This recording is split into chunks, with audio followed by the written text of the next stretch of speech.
প্রিয় ছাত্রছাত্রীরা, আজকের পর্বে আলোচনা করব তোমাদের সপ্তম শ্রেণী ইংলিশ ফার্স্ট সামেটিভ ইভ্যালুয়েশন 2025, অর্থাৎ তোমাদের সপ্তম শ্রেণীর ইংরাজি বিষয় প্রথম পর্যায়ক্রমিক মূল্যায়নের সম্পূর্ণ আসল একটি প্রশ্নপত্র নিয়ে আজকের এই পর্ব আলোচনা করব। তোমাদের কিন্তু দেখো, প্রশ্ন সেটের মধ্যেই কিন্তু উত্তরগুলো লিখতে হয়। তোমাদের সম্পূর্ণ নম্বর রয়েছে দেখো 30, যে ফুল মার্কস, এবং সময় রয়েছে 60 মিনিট। ঠিক তার নিচেই রয়েছে কিন্তু তোমাদের নাম লিখতে হবে, ঠিক আছে? যার যার নাম লিখানে লিখবে এবং পাশে রোল নম্বর এবং সেকশন ABCD এইভাবে কিন্তু তোমাদেরকে লিখতে হবে। তো এই প্রশ্নপত্রটি প্রত্যেকটা প্রশ্ন যেগুলো রয়েছে আমি সব উত্তরগুলো তোমাদের এখানে আলোচনা করে দিচ্ছি। তোমরা অবশ্যই পর্বটা প্রথম থেকে শেষ পর্যন্ত দেখো। এবং আরেকটা বলে দিই যে এই প্রশ্ন সেটটি ফ্রি PDF পেতে হলে তোমরা পর্বটা শেষ পর্যন্ত দেখো, এর মধ্যেই আমি ডিটেলস বলে দেবো। আগে উত্তরগুলো আলোচনা শুরু করছি, দেখে নাও। তো প্রথমেই তোমাদের যেটা রয়েছে একটা রিডিং কম্প্রিহেনশন, যেটা হচ্ছে সিন। তো এই সিন অংশটা অবশ্যই তোমাদের প্রথমে ভালো করে পড়ে নিতে হবে, তাহলে এখান থেকে বাকি প্রশ্নের উত্তরগুলো তোমরা সহজে বুঝতে পারবে এবং লিখতে পারবে।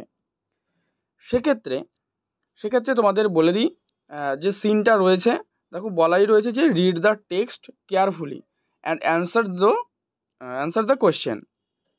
অর্থাৎ এই টেক্সটটা অর্থাৎ পাঠ্যাংশটি তোমরা ভালো করে পড়বে, তারপর যে কোয়েশ্চেনগুলো দেওয়া রয়েছে সেগুলোর উত্তরগুলি করবে। তো টেক্সটটি আমি পড়ে নিয়েছি, উত্তরগুলো তোমাদের সামনে এবারে কিন্তু আলোচনা করছি। দেখো, প্রথম যেটি রয়েছে তোমাদের এ দাগে, এখানে বলা রয়েছে tick the correct answer from the given alternatives.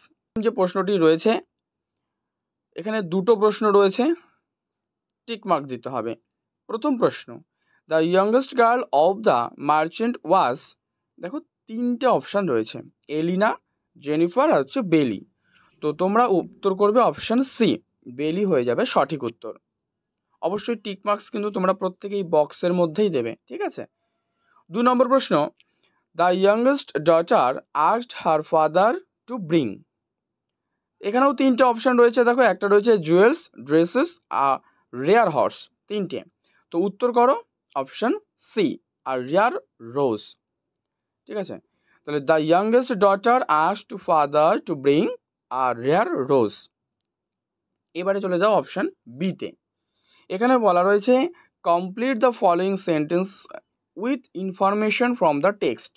মানে এখানে দেখো দুটো তোমাদের বাক্য দেওয়া রয়েছে, এই একটা একটা করে পড়বে এবং এর আগে যে সিন অংশটা দেওয়া রয়েছে অর্থাৎ যে টেক্সট দেওয়া রয়েছে সেখান থেকে উত্তরগুলো নিয়ে এই লাইনটাকে সম্পূর্ণ কমপ্লিট করতে হবে, অর্থাৎ সম্পূর্ণ করতে হবে। 1 মার্কস করে রয়েছে দুটো। কি রয়েছে, প্রথম প্রশ্ন রয়েছে বেলিজ সিস্টার ওয়্যার। তো কি লিখবে এটি, যে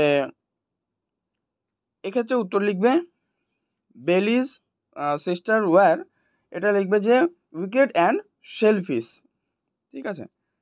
আর 2 নম্বর যেটা রয়েছে দেখো যে the merchant wanted to go back to the city because. তো বিকজ কী হবে, 2 এর উত্তরে করো যে he want to discover whether if still content anything of value. Okay, তো এই দুটো কমপ্লিট হলো। এরপরে চলে যাও তোমাদের সি দাগ, এখানে রয়েছে অ্যান্সার দ্য কোয়েশ্চেন। এটা একবার দেখো, এখানে কোয়েশ্চেনের উত্তরগুলো লিখতে হবে। যেমন প্রথম রয়েছে যে how did the Fortune of the merchant change. এগুলো 2 মার্কসের কোয়েশ্চেন, কিন্তু এটা বলে দিচ্ছি তোমরা শুনে নাও। তো এটা উত্তর লিখবে তোমরা the Fortune of the merchant change very soon. Okay, 2 number question দেখো, হাউ ওয়াজ বেলিজ নেচার। এখানে দুটো পার্ট রয়েছে, আর একটা হচ্ছে how many sister did she have. তো প্রথম পার্টের উত্তরটা আগে আমি আলোচনা করছি, যে হাউ ওয়াজ বেলিজ নেচার, এটা করো Belle's nature was lovely and pure hearted. Okay, এবারে দ্বিতীয় অংশ, how many sisters did she have, এটা করো শি হ্যাড 2 সিস্টার্স, তার দুটো বোন রয়েছে।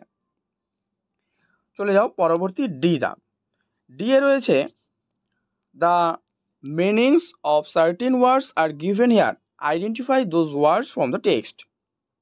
তো একই মানে এখানে দেখো লিখতে হবে।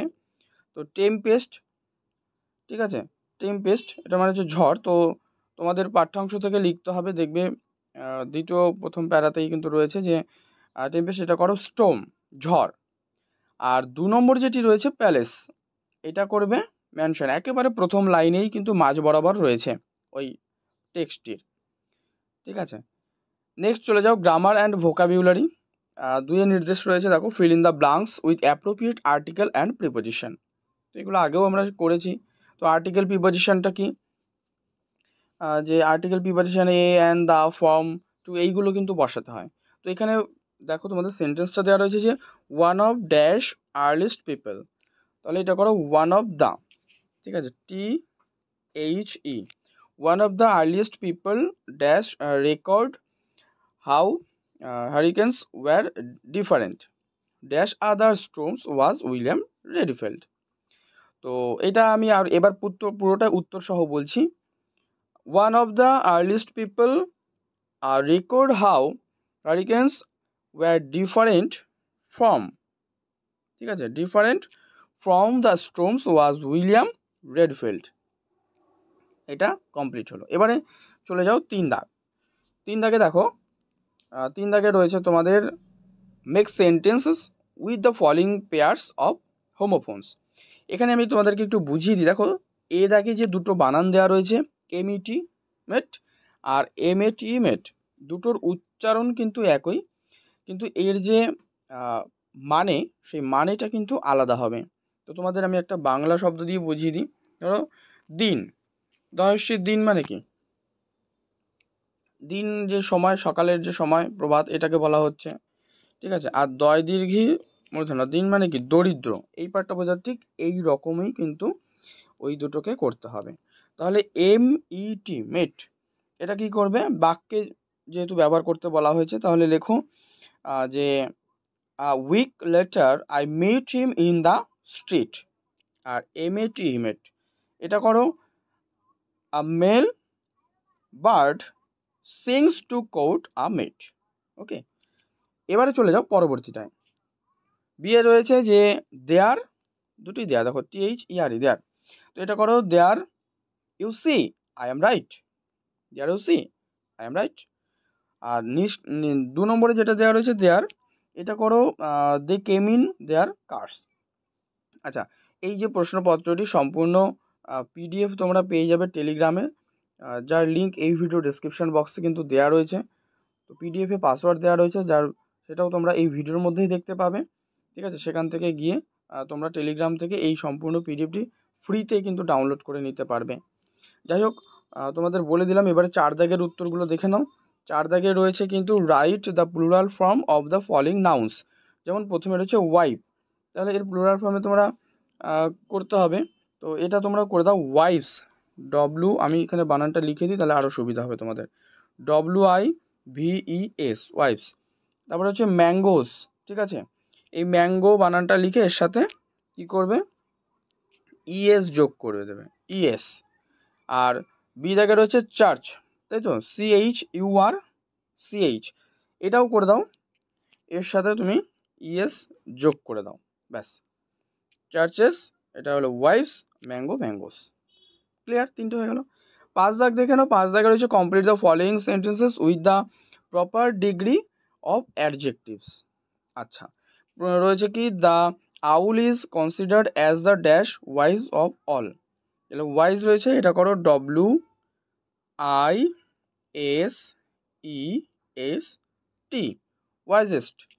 আর বিয়ে রয়েছে Rahul is as dash strong as his brother, এটা আছে স্ট্রং, স্ট্রংই করে দাও, ঠিক আছে, ব্যাস কমপ্লিট হলো। 5 দাগ দেখো।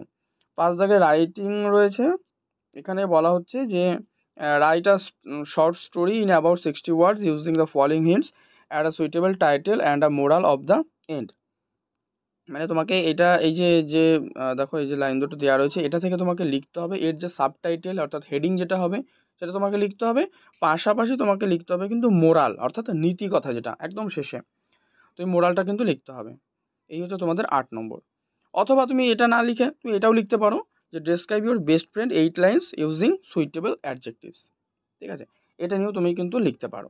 এই হচ্ছে তোমাদের সম্পূর্ণ প্রশ্নপত্রটি আলোচনা করলাম। পর্বটি ভালো লাগলে লাইক করো, শেয়ার করো। এবং এই প্রশ্নপত্রটি একটি অরিজিনাল প্রশ্নপত্র, পাশাপাশি এই প্রশ্নপত্রে কিন্তু তোমাদের পরীক্ষা হয়ে গিয়েছে।